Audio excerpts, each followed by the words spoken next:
Fancy garment and kids mall, Ayesha Nagar police station के सामने, हजारखोली, मालेगांव।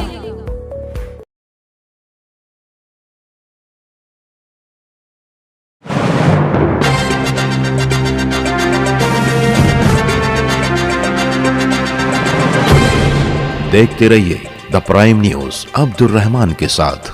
दस्तूर बचाओ यानी संविधान बचाओ। जो आजादी दी गई है दस्तूर में, हिंदू मुसलमान सिख ईसाई सबको, उस आजादी का क्या मतलब है? मालेगांव शहर में जिस तरह का जुल्म, जिस तरह की दोगली पॉलिसी मालेगांव पुलिस कर रही है, मैं उसकी मजम्मत करती हूं। यह मालेगांव पुलिस जब 12 नवंबर आती है तो रात में बैठकर आरोप पत्र बनाती है, लोगों को घरों से उठाकर ले जाती है।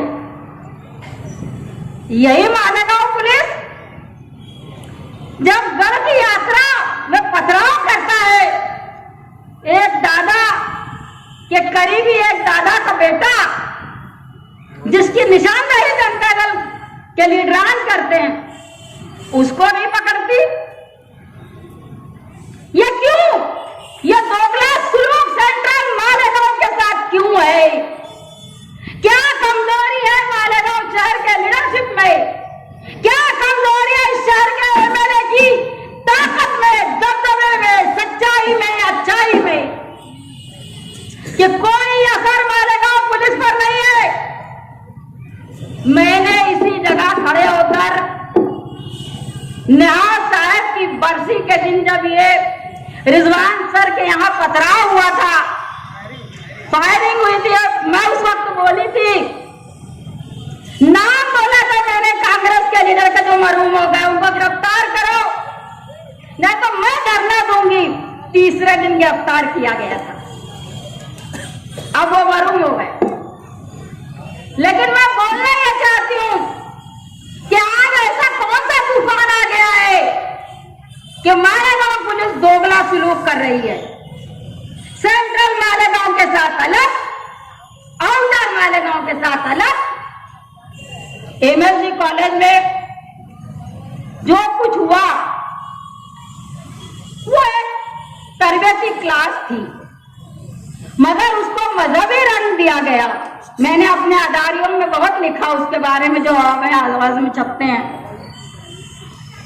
उसको रंग दिया। कमाल यह है कि शहर का पालक मंत्री, एमएलए भी है, वजीर भी है, और वो बैठकर पुलिस के बीच में बता रहा है कि क्या लिखना चाहिए। अरे वाह रे वाह, शाबाश मालेगांव पुलिस, शाबाश तुम्हारी यह बुज़दिली को कि तुम उसके बाद सुनकर लिख रहे हो, तुम जवाब पढ़कर बता रहे हो, तुम्हारे सामने प्रिंसिपल को डांटा जा रहा है और तुम सुन रहे हो। बड़ी हैरत की बात है। मैंने 22 मई को निहाल साहब के जन्मदिन पर बंबई के director general of police, Maharashtra के वजीर आला और मालेगांव शहर के ऑफिसरान को, अपनी पार्टी के वर्करों के हमरा एक मेमोरेंडम दिया और इसमें इस बात का जिक्र किया कि महाराष्ट्र में फसादात होंगे। उसके बाद फसादात हुए।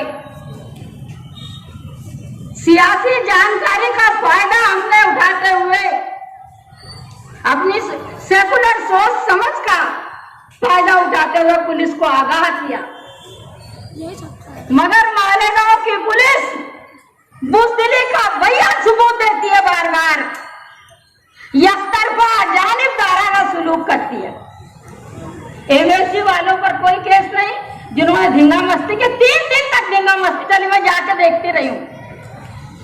यहाँ ये करो, वहां वो करो, कैंप से छावनी तक तमाशा चला।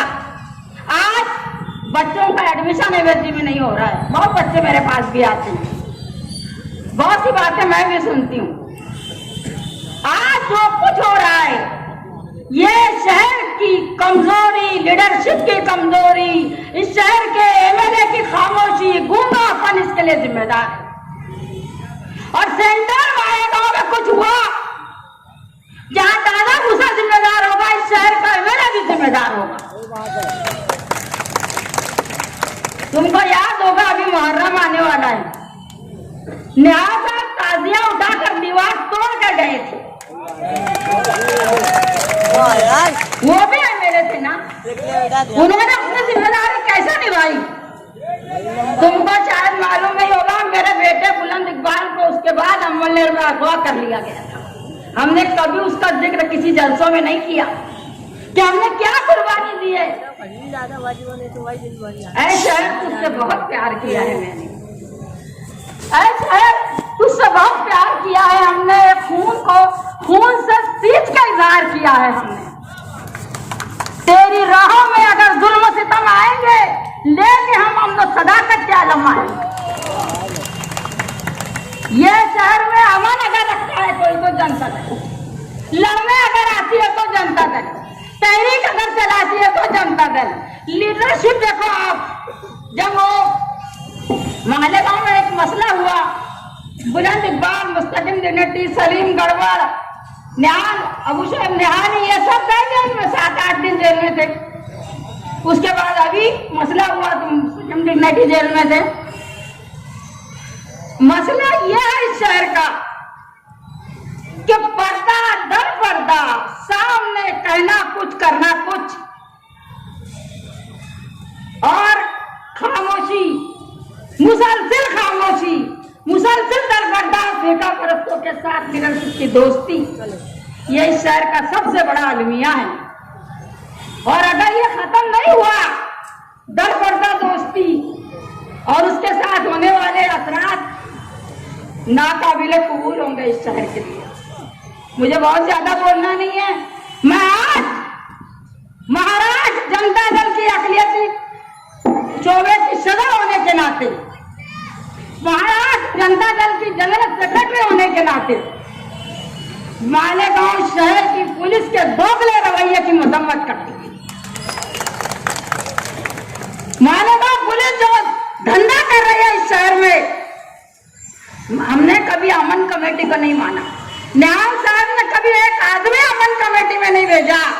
वो उसको अमन कमेटी नहीं बोलते थे, उसको बहुत खराब बोलते थे, मैं जो बयान भी नहीं कर सकती। ये अमन चमन कमेटी, ये खाना पीने वालों की कमाई करने वालों की कमेटी, ब्लैकमेलिंग करने वालों की कमेटी, ये कुछ नहीं बोलती क्या? ये सेंट्रल मालेगांव में जो कुछ हो रहा है उसको ये अमन वाले नहीं बोलते। बहुत बड़ी सोच का मुकाम है, याद रखिएगा आप। ये शहर में अमन रहे, इसके लिए दस्तूर बचाओ कमेटी ने ये कारनामा अंजाम दिया है, लोगों को इकट्ठा किया है। और ये शहर में होने वाले हर बात से जनता दल वाकिफ है।